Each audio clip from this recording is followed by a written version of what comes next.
Hello everyone. आज हम आवेशों के मूल गुण आवेशों के मूल गुण के विषय में पढ़ेंगे। और आज हम जो आवेशों के मूल गुण हैं, यानी कि एक आवेशों की योज्यता, यानी कि एडिटिव प्रॉपर्टी ऑफ चार्जेस, और दूसरा है वैद्युत आवेशों का संरक्षण। तो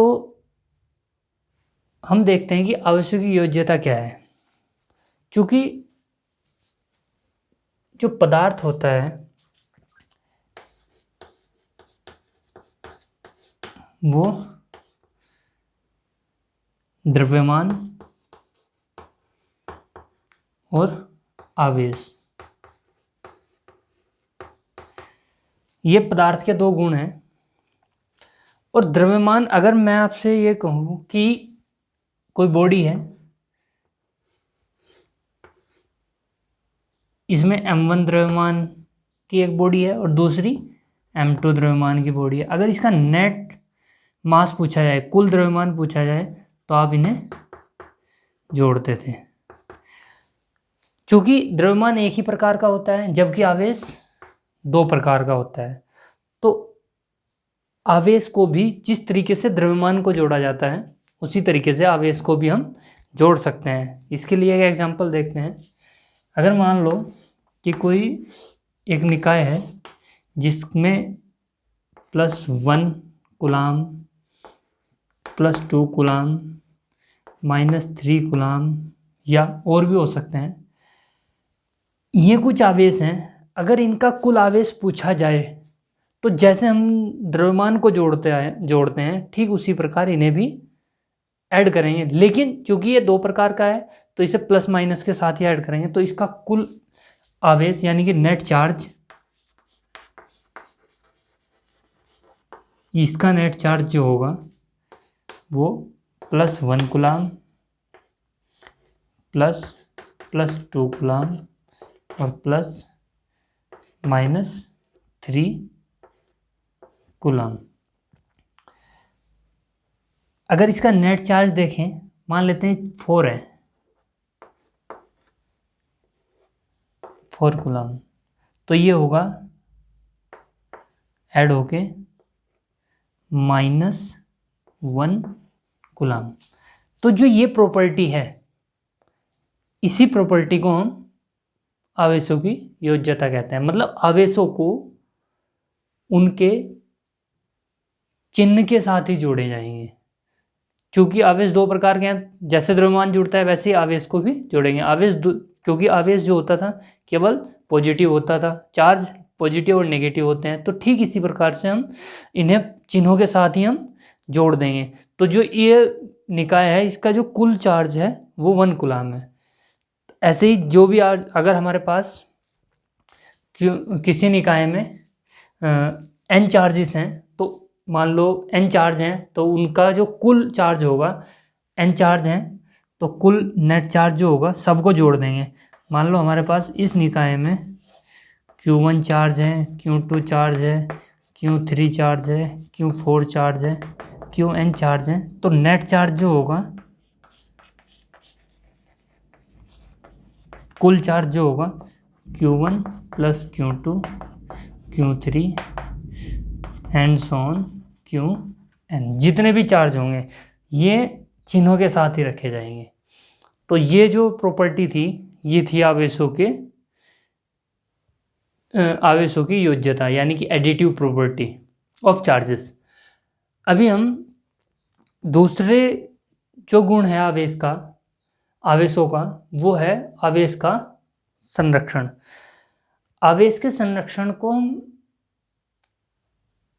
ऐसे समझ सकते हैं कि चूंकि जो किसी वस्तु को जब आवेशित करते हैं तो आवेशित करते हुए वस्तु में क्या होता है, इलेक्ट्रॉनों का ट्रांसफर। चूंकि हमने लास्ट लेक्चर में पढ़ा था कि आवेशन का कारण इलेक्ट्रॉनों का ट्रांसफर है,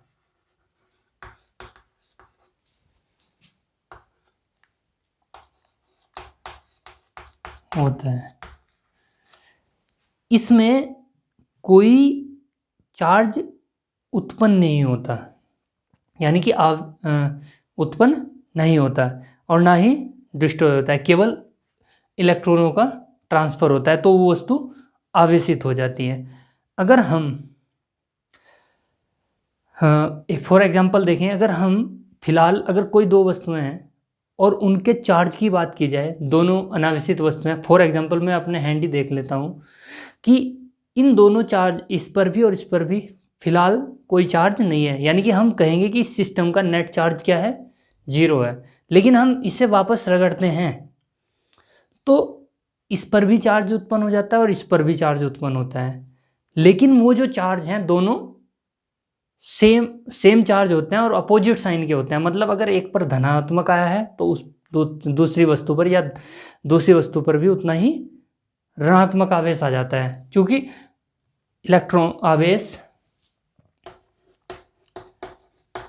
आवेश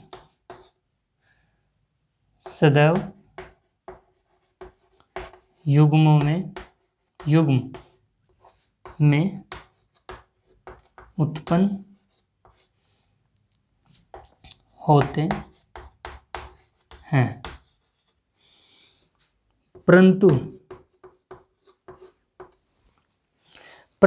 जो कोई एक, अगर हम पूरे एक निकाय की बात करें तो किसी भी निकाय का जो चार्ज है, उस निकाय का पहला जो चार्ज था वो, और आवेशित होने के बाद जो निकाय का चार्ज होगा वो उतना ही रहेगा। तो हम ये कह सकते हैं कि किसी भी उत्पन्न होते हैं, परंतु किसी भी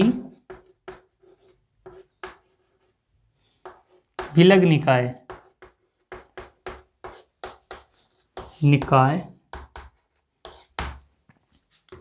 का आवेश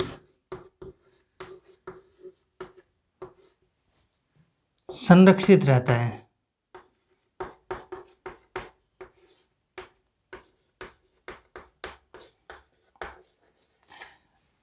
किसी भी निकाय का जो आवेश होता है वो संरक्षित रहता है, इसे ही हम आवेश का संरक्षण कहते हैं। इसे ही आवेश का संरक्षण कहते हैं। मान लेते हैं कि एक बॉडी है, तो इसका चार्ज क्यों 0 है, इसका चार्ज क्यों 0 है, ये पहली स्थिति है। और घर्षण के बाद जब इन्हें घर्षण कराया जाता है तो ये दूसरी स्थिति है कि इस पर कुछ चार्ज आएगा और इस पर क्यों चार्ज आएगा। तो इस पर अगर क्यों चार्ज आता है, Q1 चार्ज आता है, तो इस पर -Q1, ये धनात्मक और ये ऋणात्मक। अगर यहाँ नेट चार्ज देखें,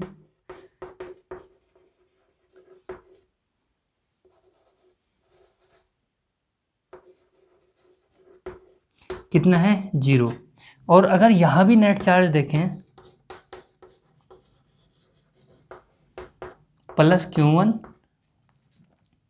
और +-Q1, तो फाइनली नेट चार्ज 0 है। तो नेट चार्ज 0 है, तो ये प्रॉपर्टी सेम है, तो इसे कहते हैं आवेश का संरक्षण।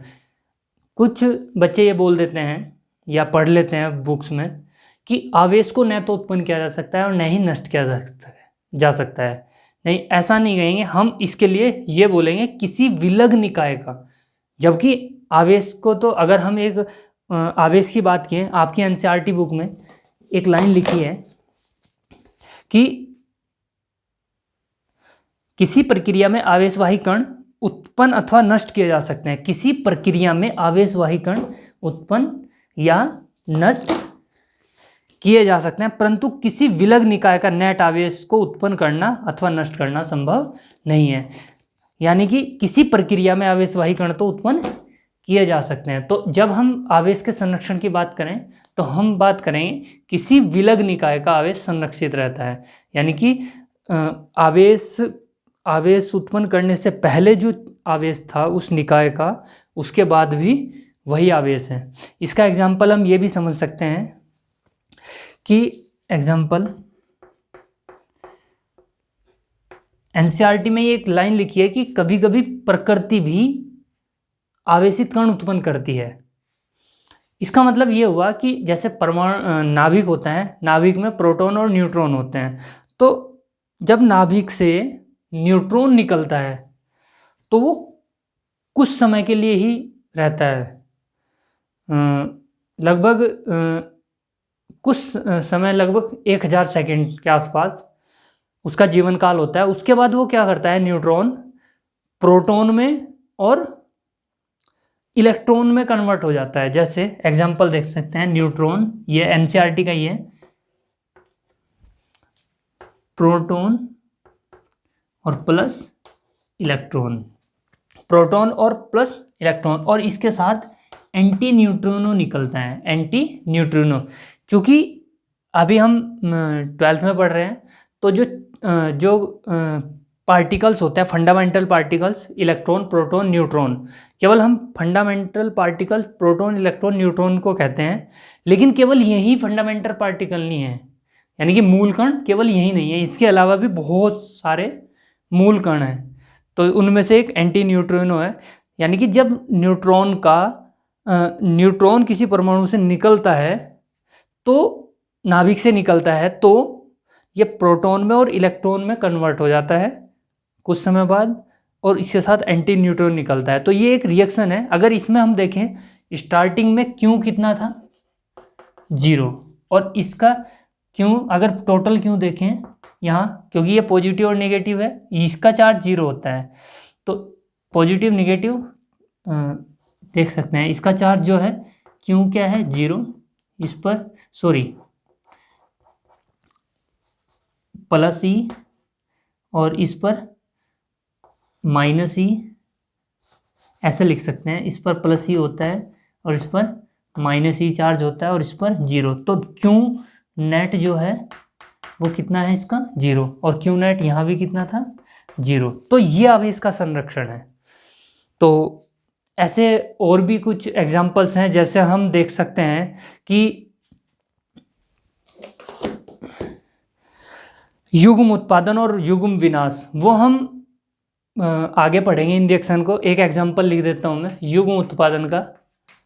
जैसे युग्म उत्पादन क्या होता है कि जो गामा फोटोन होता है वो एक इलेक्ट्रॉन और एक पॉजिट्रॉन उत्पन्न करता है। गामा फोटोन में जब वो रिड्यूस होता है तो एक इलेक्ट्रॉन और एक पॉजिट्रॉन उत्पन्न करता है। ये युग्म उत्पादन कहलाता है, उत्पादन। तो अब देखो नेट क्यू कितना है, यहाँ 0, और अगर यहाँ का क्यू देखें तो क्यू नेट यहाँ भी 0 है। तो ये आवेश का संरक्षण है। इसी प्रकार युग्म उत्पादन के विपरीत भी एक अभिक्रिया होती है, युग्म विनाश कहते हैं उसे, युग्म विनाश। ये रिएक्शन है, नाभिकीय अभिक्रिया इन्हें बोलते हैं। अगर एक पॉजिट्रॉन या एक इलेक्ट्रॉन जब पास आते हैं तो ये एक दूसरे को नष्ट करके 2 गामा फोटोन उत्पन्न होते हैं, गामा फोटोन। अगर अब इसका, ये युग्म विनाश है, अगर इसका देखें तो क्यू कितना है यहाँ 0, और इनका भी क्यू कितना है 0। ये सब क्या है, आवेश के संरक्षण के एग्जाम्पल्स में ही। तो किसी भी विलग निकाय का आवेश संरक्षित रहता है, न कि ये कहा जाए कि आवेश को न तो उत्पन्न किया जा सकता है न नष्ट किया जा सकता है। तो फिलहाल हमने 2 गुण देखे, आवेश की योज्यता और वैद्युत आवेश का संरक्षण।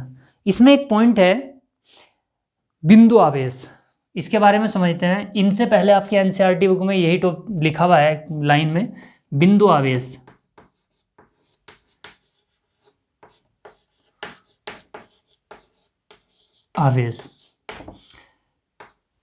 बिंदु आवेश क्या है, दोनों आवेशों के, मान लो ये है, इनका साइज है और इनके बीच की दूरी बहुत ज़्यादा है, तो ये आवेश, पूरा आवेश इनके केंद्र पर मान लेते हैं, यानी कि पूरा चार्ज एक पॉइंट पर मान लेते हैं, तो हम उन्हें बिंदु आवेश कहेंगे। मतलब कहने का ये है कि बिंदु आवेश का मतलब केवल पॉइंट नहीं है। जब कोई वस्तुएं जो आवेशित वस्तुएं हैं और उनका चार्ज, उन पर चार्ज है दोनों आवेशित वस्तुओं पर, और उनके बीच की दूरी बहुत ज़्यादा है उनके साइज की तुलना में, तो उन्हें भी हम बिंदु आवेश कह सकते हैं। जब आवेशित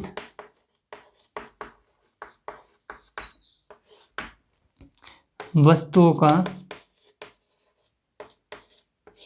का साइज उनके बीच की दूरी की तुलना में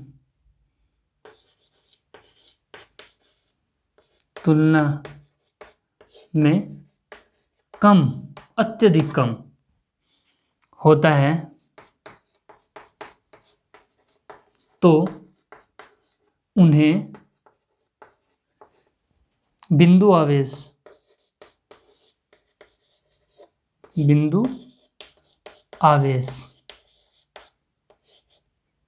कहते हैं।